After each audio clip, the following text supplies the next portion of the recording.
A visão de Daniel no rio Tigre. Eu disse Daniel capítulo 10, pessoal. Daniel capítulo 10 diz o seguinte: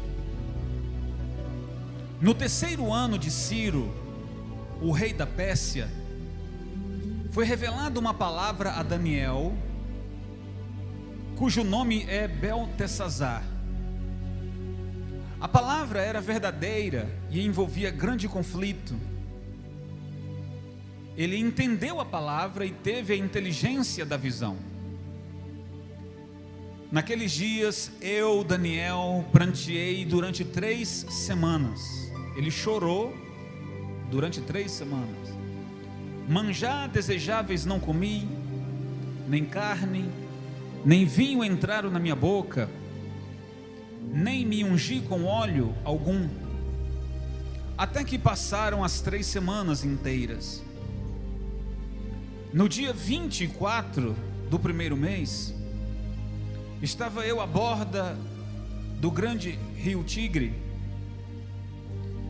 Levantei os olhos e olhei, presta atenção aí. Eis um homem vestido de linho, cujos ombros estavam cingidos de ouro puro de Ufaz. O seu corpo era como berilo, o seu rosto como um relâmpago, os seus olhos como tochas de fogo, os seus braços e os seus pés brilhavam como bronze polido, e a voz das suas palavras era como o estrondo de muita gente. Só eu, Daniel, tive aquela visão. Os homens que estavam comigo nada viram, não obstante caiu sobre eles grande temor, e fugiram e se esconderam. Mais uma vez o versículo 7. Só eu, Daniel, tive aquela visão. Os homens que estavam comigo nada viram. Não obstante, caiu sobre eles um grande o quê? Peraí, mas eles não viram a visão. Dá para entender essa parte? Daniel disse que foi só ele que viu aquela visão.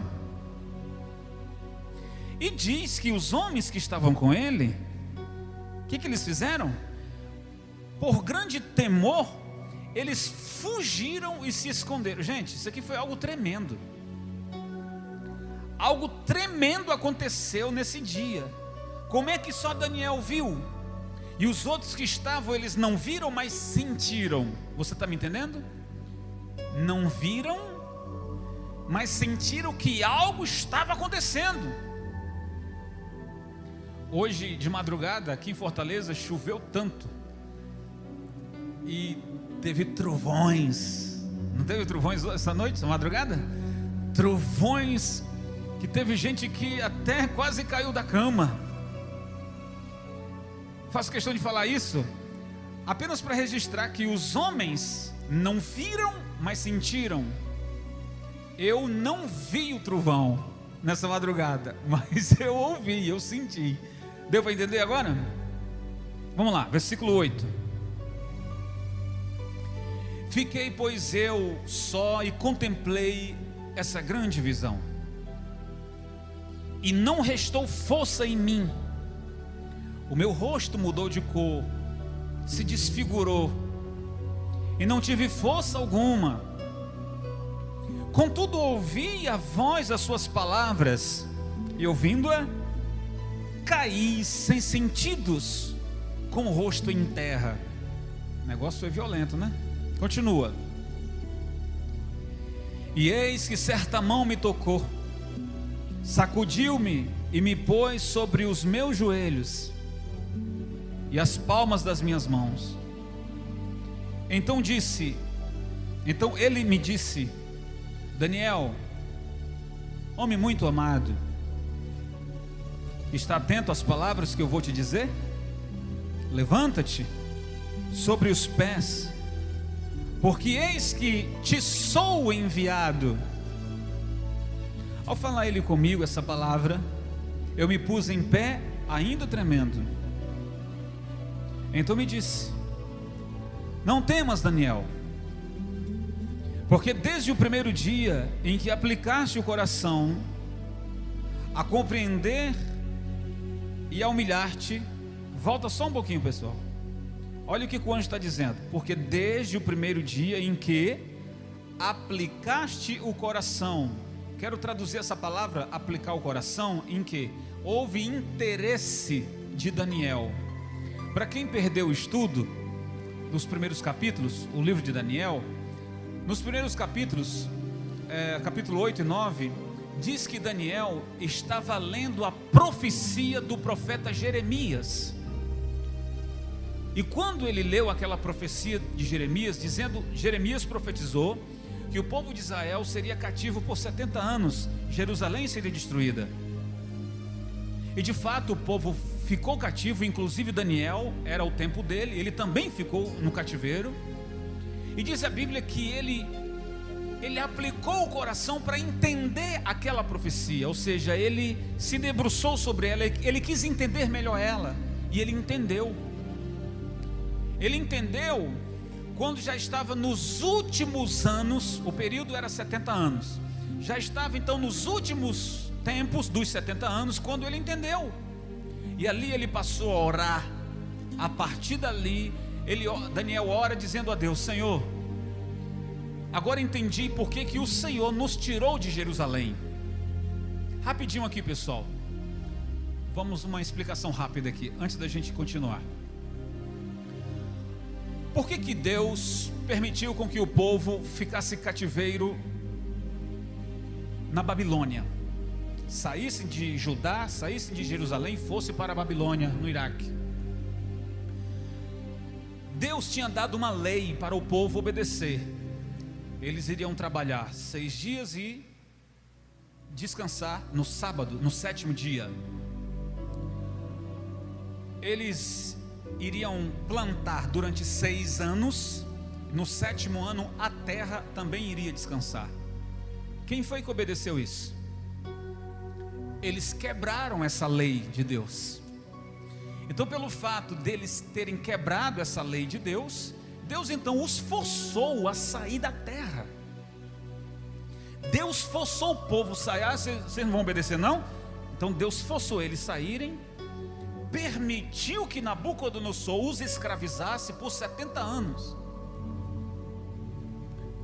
E aí Daniel está orando nos últimos anos dos 70 anos, e ele entendeu a profecia de Jeremias. Isso já faz parte da última pregação que fiz. Se você perdeu, vai lá no capítulo 9, onde eu preguei Daniel. Então Daniel pede a Deus que perdoe os pecados do povo. Daniel pede a Deus que, como já estava chegando os 70 anos, que o povo tivesse uma volta para Jerusalém, para Judá, em paz e em segurança. Que o povo tivesse sabedoria e habilidade para reconstruir os muros, reconstruir o templo e se voltar para Deus, porque nada iria adiantar um templo novo reconstruído se o povo continuasse a errar. E por incrível que pareça, pessoal, o templo foi reconstruído, a cidade foi reconstruída, os muros foram levantados, mas o povo continuou o quê? Adivinha?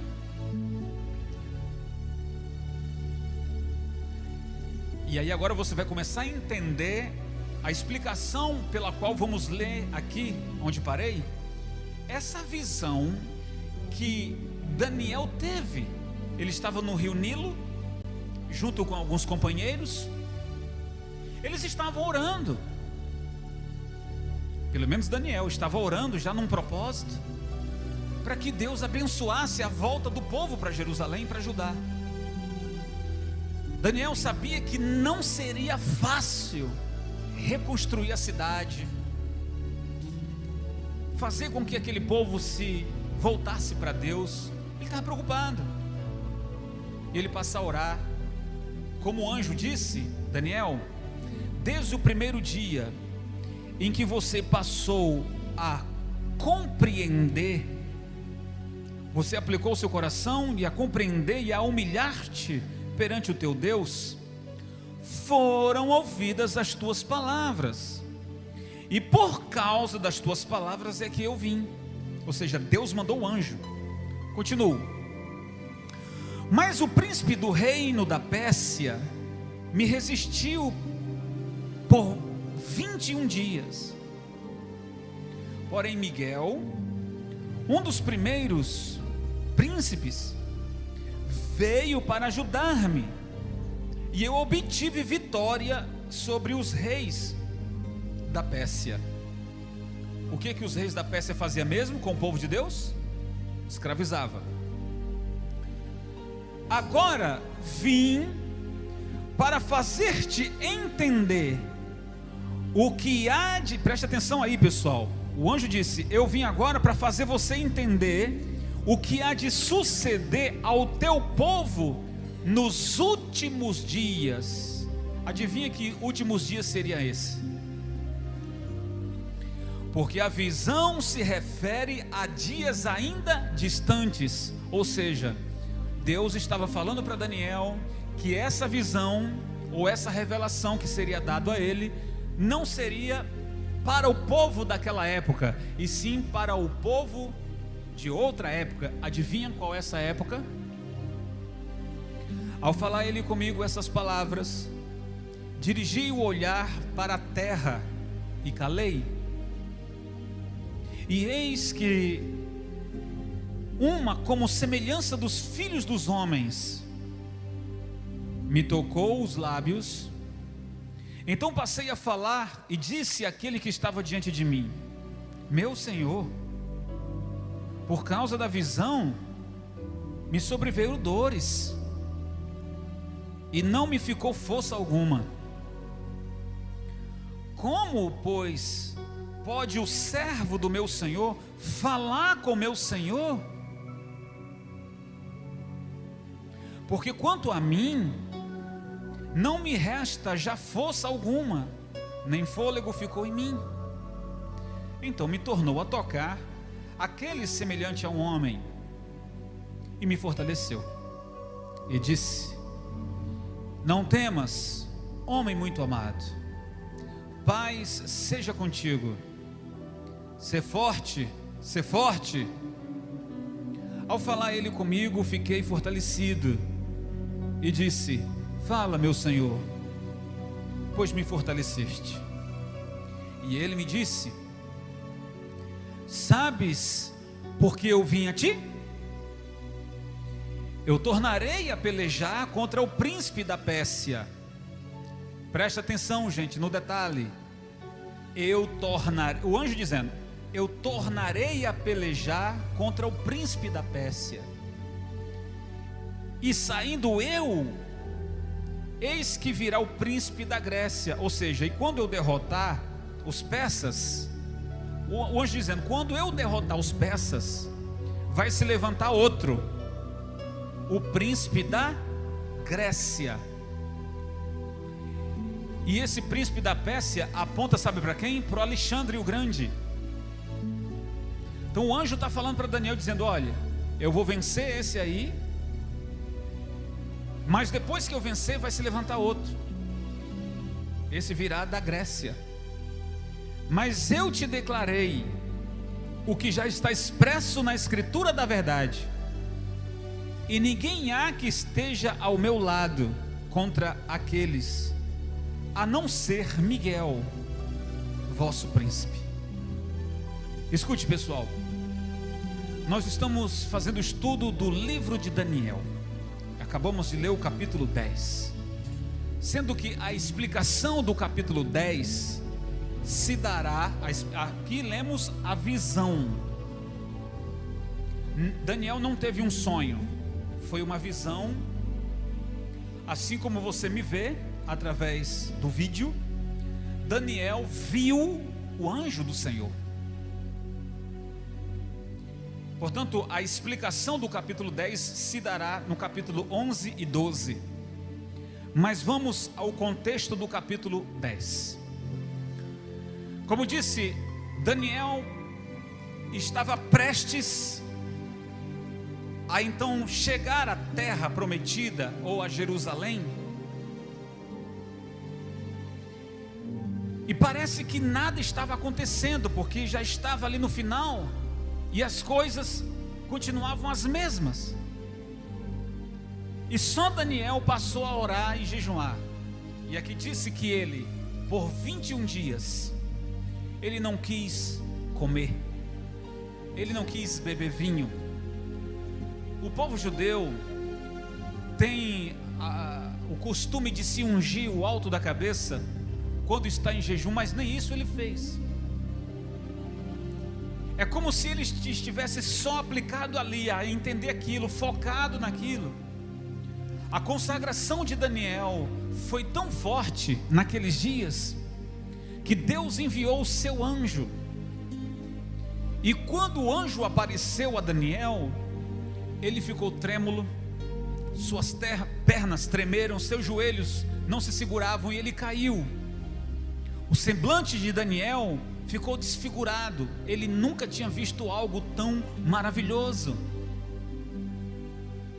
Na visão, ele fica fraco. Então vem um e toca nele, no ombro dele, e diz: levanta-te. E nessa mesma visão, ele vê outro que se assemelha ao Filho do Altíssimo.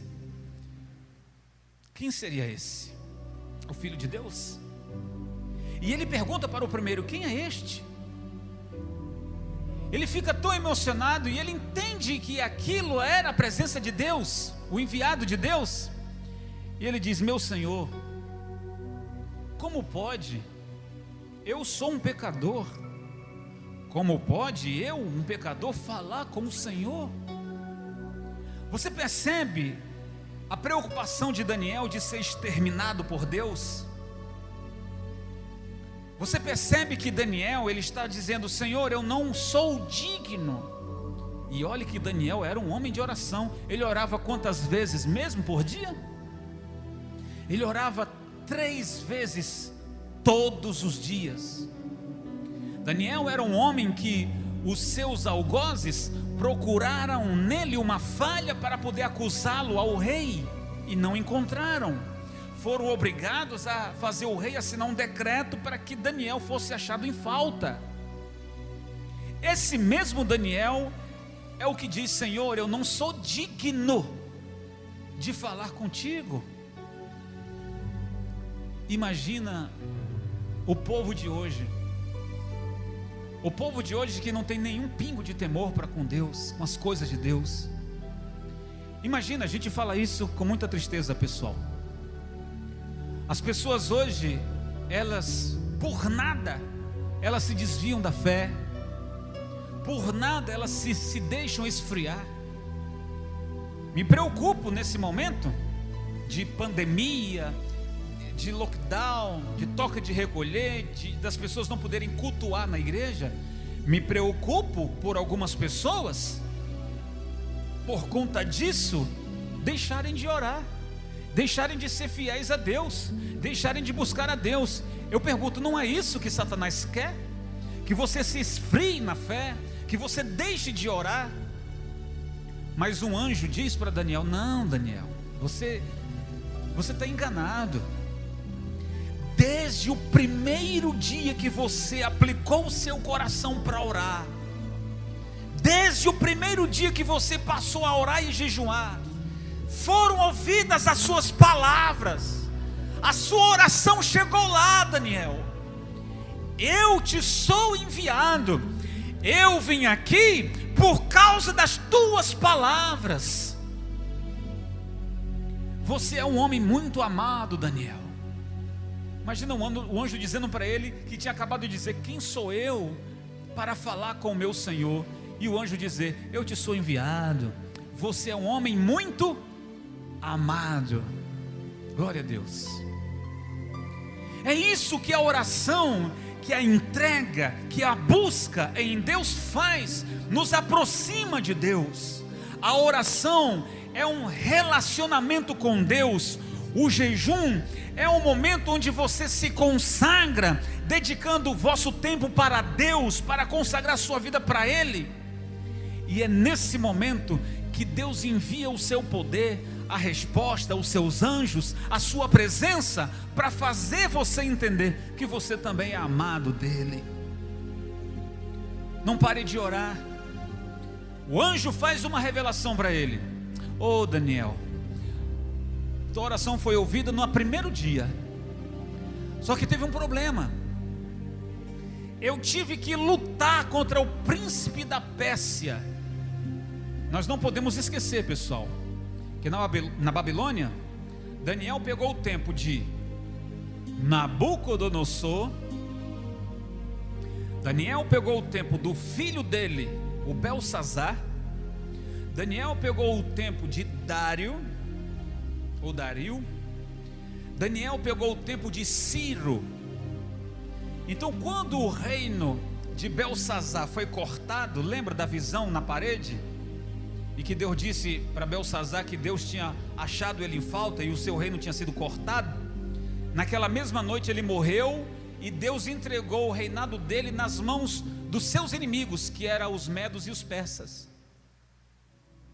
Daniel pegou todo esse tempo. Então ele está com tudo isso na cabeça. Meu Deus, como é que vai ser a nossa volta para Jerusalém? O que vai se dar? E nada estava acontecendo. Então o anjo faz uma revelação para ele e diz: olha, você não sabe, Daniel, eu estava lutando com o príncipe da Pérsia. Certamente Satanás estava usando o príncipe da Pérsia para impedir, para que o anjo não chegasse até Daniel. Você pode entender essa palavra espiritualmente falando, numa guerra espiritual, ou você pode entender essa palavra numa guerra física. O anjo enviado por Deus lutou contra o príncipe da Pérsia daquela época. Ele disse: ele me resistiu. Então Deus mandou mais um anjo para me ajudar. E ele faz uma outra revelação: Daniel, eu vou ter que voltar agora para lutar mais uma vez. Eu vou vencer ele, mas tendo derrotado, se levantará outro, agora será da Grécia. É uma revelação que Daniel não sabia, mas que estava escrito. E nesse capítulo 10, nos faz entender muitas coisas. Eu gostaria de ter bastante tempo para continuar no capítulo 10, capítulo 11 e 12, mas amanhã você vai me acompanhar no capítulo 11. Mas vamos trabalhar mais um pouco aqui em relação a essa resposta. Por que Deus revelaria a Daniel coisas do nosso tempo? No final do capítulo 12, Deus fala para Daniel ficar quieto. Lá no capítulo 12, Deus fala para Daniel: Daniel, não fale nada, cele tudo isso que você ouviu e viu, porque isso não será para o vosso tempo, ou para o seu tempo. Isso é para outros tempos. Foi revelado a Daniel que nesses tempos seria tempos difíceis, tempos dolorosos. Imagina Daniel, entenda comigo, imagina Daniel pensando assim: peraí, nós já vivemos 70 anos cativos. Imagina Daniel foi cativo, porém abençoado. No tempo de cativeiro ele foi cativo, mas abençoado. Já falamos sobre isso. Imagina Daniel pensando: 70 anos de apanhar, ser escravizado. E se isso foi ruim, e se isso foi doloroso, não queira saber que nos últimos tempos irá acontecer coisas piores do que essa. Dá para você entender agora, meu irmão? Você dá para entender agora? Que os dias em que estamos vivendo hoje são dias terríveis, que Deus já tinha dito para Daniel. Mas a pergunta que fiz foi: por que Deus revelaria isto a Daniel se ele não iria fazer parte desse tempo? poderia se fazer a mesma pergunta também, porque Deus revelaria o cativeiro do povo de Israel na Babilônia a Jeremias. Jeremias não havia, ou seja, Daniel não havia nem nascido quando Deus tinha feito a revelação ou a profecia usando Jeremias para profetizar, 200 e tantos anos depois. 200 e tantos anos depois que Deus usou Jeremias para profetizar dos 70 anos, por que Deus falaria para Jeremias se ele não ia viver esse tempo? E aí é onde a gente entende que a bondade de Deus é maravilhosa. O próprio Daniel diz que Deus revela o profundo e o escondido, conhece o que está em trevas, e com ele mora a luz. O Senhor revela os seus segredos aos seus profetas, e Daniel agora estava sendo escolhido, assim como tinha sido Jeremias. Daniel agora estava sendo escolhido como um profeta, para ser revelado a ele o que iria acontecer tempos depois. Está entendendo agora? Então a suma é: Deus revela os seus segredos aos seus filhos, aos que Ele ama. Então veja, meu irmão, que se você não faz conta daquilo que Deus está te avisando, te falando, te revelando, se você não crê na revelação da palavra de Deus, eu estou falando revelação da palavra de Deus, eu não estou falando daquelas revelações fajutas de falsos profetas por aí, que dizem assim: Deus está me revelando que alguém aqui vai ter um livramento de morte, alguém aqui vai ter um livramento de não sei o que não sei o que, alguém seria roubado, iria perder isso, aquilo, outro, e aí já causa o terror, no medo nas pessoas. Não estou falando dessa revelação aí não. Deus pode livrar? Claro que pode. As revelações de Deus são para nos alertar. As revelações de Deus é para que nós venhamos entrar na vontade dEle. Porque se alguma coisa, seja o cálice da ira de Deus, seja o príncipe da Pérsia, ou no caso, os demônios, nos dias de hoje os demônios, que veio para matar, roubar e destruir, o Senhor então vai cuidar de você. Ele não cuidou de Daniel? Ele não cuidou de Paulo, de Silas, de tantos outros apóstolos? Então veja bem, não despreze a revelação da palavra quando ele diz que você tem que orar mais, buscar mais, se arrepender, buscar de todo o seu coração. Não despreze a palavra de Deus. O certo é que estamos vivendo esses dias difíceis, e só Daniel foi capaz de entender, porque ele estava orando e jejuando, ou aplicou o seu coração. Então, por mais que as pessoas hoje estejam aflitas ou apavoradas, se toma vacina ou não toma vacina, se faz isso ou não faz aquilo, como disse no momento do clamor que fizemos hoje pela nação, o melhor remédio ou a melhor vacina é você orar, é você se humilhar, é você se converter, e assim Deus ouvirá a sua oração, Ele curará você e sarará a sua terra. Ou seja, o Senhor vai livrar você de todo o mal. Você crê nessa palavra? Você recebe essa palavra? Então você só vai entender as coisas de Deus se você estiver na fé. Amém, pessoal? Vamos orar então?